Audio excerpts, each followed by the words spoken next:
Assalamualaikum warahmatullahi wabarakatuh. Bagaimana kabar anak-anak Ustazah hari ini? Alhamdulillah, semoga kita senantiasa diberikan kesehatan oleh Allah Subhanahu wa Ta'ala. Baiklah, karena kita masih dalam keadaan pandemi, oleh karena itu pembelajaran kita pada hari ini masih dilakukan secara online ya Ananda semua. Oleh karena itu, kepada Ananda semua agar senantiasa menjaga kebersihan tubuh dengan cara rajin cuci tangan dengan sabun dan senantiasa memakai masker jika berada di luar rumah ya Ananda. Baiklah, sebelum kita mulai pembelajaran kita hari ini, marilah sama-sama kita berdoa. Semuanya, tangan di depan dada, siap berdoa. Bismillahirrahmanirrahim. Rabbi zidni ilman warzuqni fahman. Amin. Baiklah, kepada anak-anak ustazah semua, minggu lalu kita sudah mempelajari tentang Allah Maha Pencipta atau Al-Khaliq. Bahwasanya semua ciptaan Allah, baik itu di langit, di bumi, di laut dan di daratan, merupakan bukti Allah itu ada. Nah, sekarang kita masuk kepada pembelajaran keempat, yaitu tentang bersih itu sehat, dengan subtema bersuci. Baiklah, anak-anak ustazah, coba Ananda perhatikan gambar berikut ini. Gambar apakah ini? Benar, ini adalah gambar anak yang sedang berwudu. Anak tersebut sedang membasuh kedua kaki. Dalam agama Islam, bersuci disebut dengan taharah. Bersuci artinya menghilangkan kotoran, baik itu terlihat maupun tidak terlihat. Nah, kotoran itu bisa berada di badan, pakaian, tempat, atau lingkungan tempat kita berada. Dengan bersuci berarti kita menjaga kebersihan. Orang yang suci akan selalu sehat, sedangkan orang yang kotor akan berpenyakit. Nah, sekarang Ustazah mau bertanya, tahukah Ananda benda apa yang dapat digunakan untuk bersuci?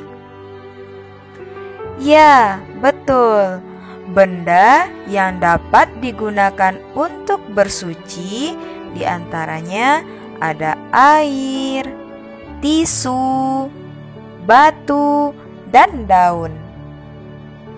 Nah, kemudian ketika kita hendak bersuci menggunakan air, tentunya kita harus memperhatikan jenis air yang boleh digunakan untuk bersuci dan air yang tidak boleh digunakan. Adapun jenis-jenis air yang boleh digunakan untuk bersuci, di antaranya adalah yang pertama, air hujan, yaitu air yang turun dari langit. Yang kedua adalah air sumur, yaitu air yang berasal dari dalam tanah. Dan yang ketiga ada air sungai, yaitu aliran air yang besar dan memanjang yang mengalir dari hulu ke hilir. Selanjutnya, yang keempat, air laut, yaitu air yang berasal dari lautan. Yang kelima adalah air salju, yaitu air yang membeku yang berasal dari langit. Yang keenam adalah air mata air, yaitu air yang muncul atau yang berasal dari sumber air. Dan yang terakhir, yang ketujuh, yaitu embun. Embun adalah uap air yang mengalami proses pengembunan, yaitu titik-titik air yang jatuh dari udara. Nah, jenis-jenis air tersebut bisa kita gunakan untuk bersuci. Kemudian, bagaimana jika tidak ada air? Jika tidak ada air, maka kita boleh menggunakan tisu, batu, atau daun. Nah, jadi dapat kita simpulkan bahwasanya bersuci itu dilakukan harus menggunakan air yang bersih dan suci, yaitu air yang tidak berwarna. Kalau pakai air kecap, boleh nggak ya? Ya tentu nggak boleh ya Ananda. Kemudian airnya yang berbau. Kalau airnya bau busuk, wah itu tidak boleh ya Ananda.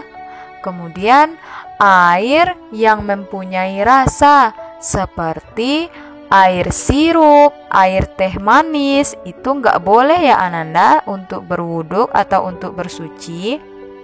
Baiklah, sekarang kita masuk kepada macam-macam bersuci. Macam-macam bersuci ada dua ya Ananda. Yang pertama, mandi.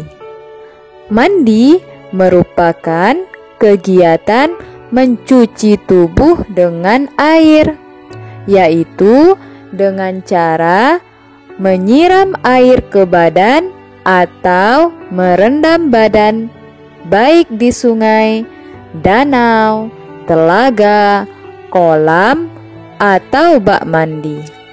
Nah, untuk apa kita mandi?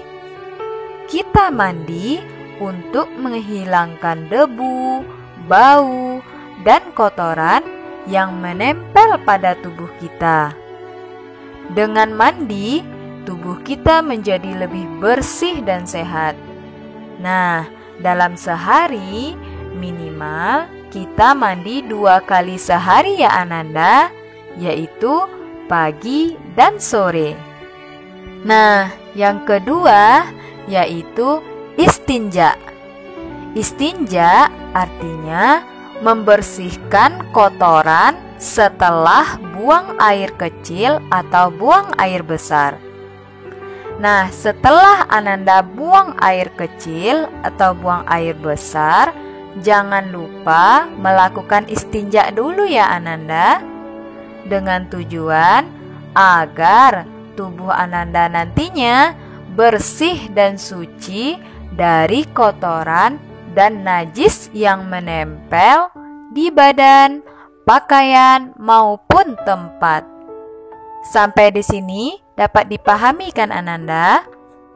Nah, maka membersihkan kotoran itu harus sempurna. Warna dan baunya harus hilang ya Ananda. Nah, jadi berhati-hatilah ketika kita bersuci. Jangan sampai kotorannya masih tertinggal. Nah, baiklah, sekarang untuk tugas antum di rumah, silahkan buka buku Pendidikan Agama Islam halaman 67. Di situ sudah terdapat tugas yang pertama. Silahkan tuliskan alat bersuci atau benda yang dapat digunakan untuk bersuci yang ada di sekitar rumah Ananda ya. Dan yang kedua, Silakan Ananda jelaskan bagaimana cara Ananda menggunakan alat bersuci tersebut. Sampai di sini paham kan Ananda? Nah, tugas tersebut silahkan Ananda tuliskan di buku masing-masing. Kemudian nanti jawabannya silahkan difoto dan dikirim ke WA Ustazah ya Ananda. Baiklah, demikianlah pembelajaran kita kali ini. Semoga apa yang kita pelajari hari ini bisa bermanfaat untuk antum di kemudian harinya. Ustazah akhiri dengan mengucapkan hamdalah. Alhamdulillahi Rabbil Alamin. Wassalamualaikum warahmatullahi wabarakatuh.